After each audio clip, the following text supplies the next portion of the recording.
pour taal campus wala yooyu noonu tu ne dois pas permettre que ay nit di dee ndax parce que lan et puis un gouvernement pour man dafa war a dépasser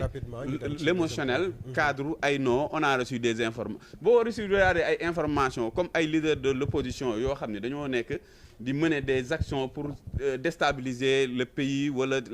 l'université mais da ngay dem jàpp leen boo leen jàppee ba pare nga le procureur il sort ou le ministre pour dire que monsieur tel et monsieur tel ont été arrêtés parce que nous avons reçu des informations comme quoi que ne ñoom ñoo nekk ci ginnaaw ay étudiants yi joxe toutes les preuves que vous avez waneel kii après ñu ubbi des instructions qui soit yóbbu leen ci justice mais doo toog bàyyi ba jee am ñu naan non jot nañ ay informations comme quoi que ne ay am na ay opposants am na ay lii am na ni non loolu pour man wax dëgg fa yàlla ça ne justifie rien c'est juste on essaie de déplacer les responsabilités te pour man loolu mënuñu ko accepter et man je demande ici et je lance une alerte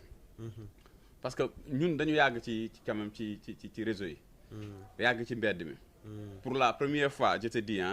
pour la première fois depuis bi ma xamee Ousmane Sonko et c'est un homme politique que je suis très honnêtement depuis 2017 man ñi ma gis ñoo xam ne nii dañu waxuma la sax bàyyi nii de façon symbolique comme li ngay gis nii mais ñoo xam ne dañ ko weddi carrément di si diggante démb ak tey musuma ko gis des personnes vraiment yoo xam ne dañ ko gëmoon sans rien attendre en lui ñoo xam ne nii conviction lañ doon ànd ak moom gëm son discours les séduisait ses actes son comportement c'est-à-dire constance bi mu amee mais dañu taxaw ne carrément à partir de maintenant ñoom banañ parce que rupture bi ñu leen jaay ils se sont rendu compte que la rupture en réalité que c'est devenu de l'arnaque parce que ñii ils sont dans la jouissance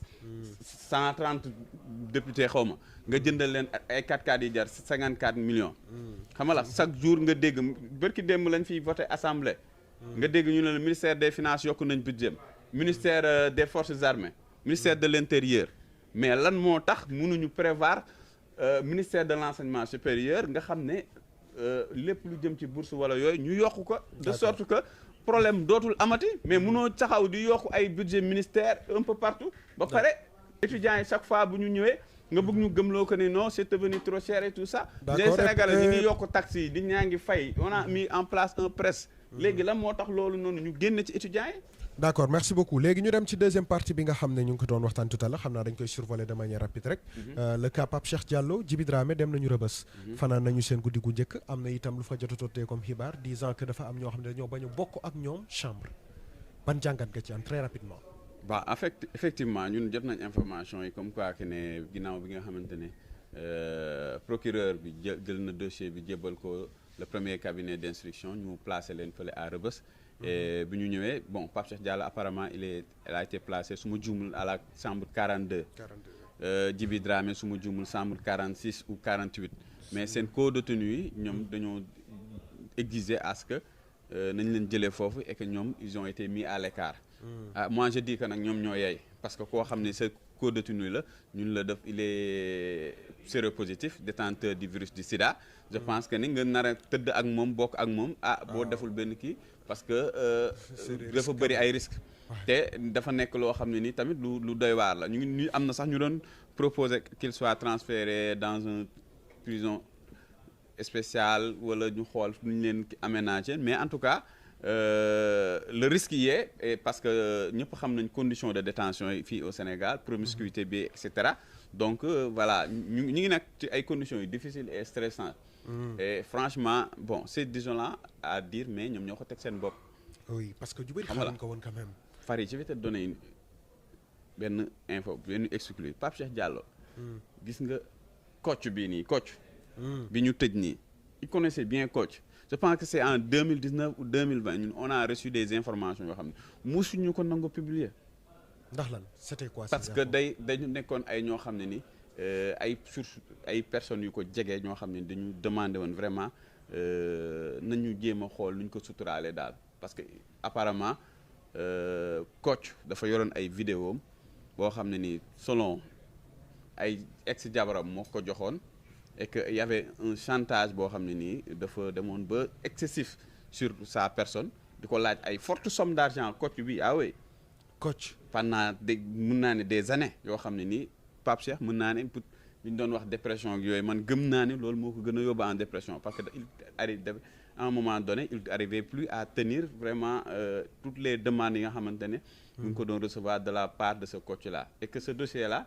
je pense même avait atterri au niveau des su ma juumul police au niveau de la cybercriminalité ñoom dossier boobu noonu jotoon nañ ko kii quoi mais bon comme instant boobu noonu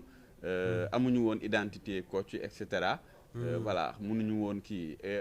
on vous a parlé de la plainte de l'étudiant qui s'appelait Cheikh Diop nga xamante ne il avait porté plainte contre Pape Cheikh Diallo. Bien sûr. Après li nga xamante ne moom la jot di man je pense que ne c'est quelqu'un boo xam ne nii bon c'est triste à dire mais il a fauté il a gravement fauté te man j'ai toujours dit que ne man ba ma ko doon gis muy wax nii parce que man j'étais au courant de ça depuis des années man j'avais toujours dit que man waa ji su ma koy gis muy wax tout le temps di jël se mettre au devant des écrans dama naan kii xanaa xamul ne que adduna bi fii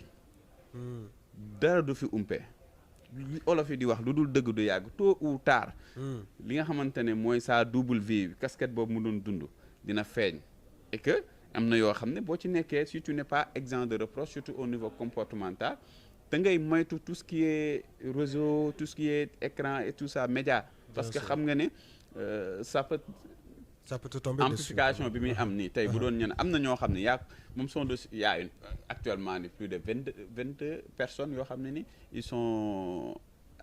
placés sous mandat de dépôt dans le même dossier presque alors que la plupart am na ci ñoo xam ne pour l'instant ni leurs familles sont épargnées parce que ñu bëri xamuñu leur identité wala bu ñu xamee seen tur yi sax xamuñu famille mais Pape Cheikh Diallo il a des enfants ses enfants sont devenus grands il a sa famille son père est vivant sa mère ses sœurs et frères et sœurs qu'est-ce qu'ils vont dire comment ils vont se sentir pareil pour Djiby Dramé donc man pour man boo nekkee ci yenn situation yi nii yow yaay suturaal sa bopp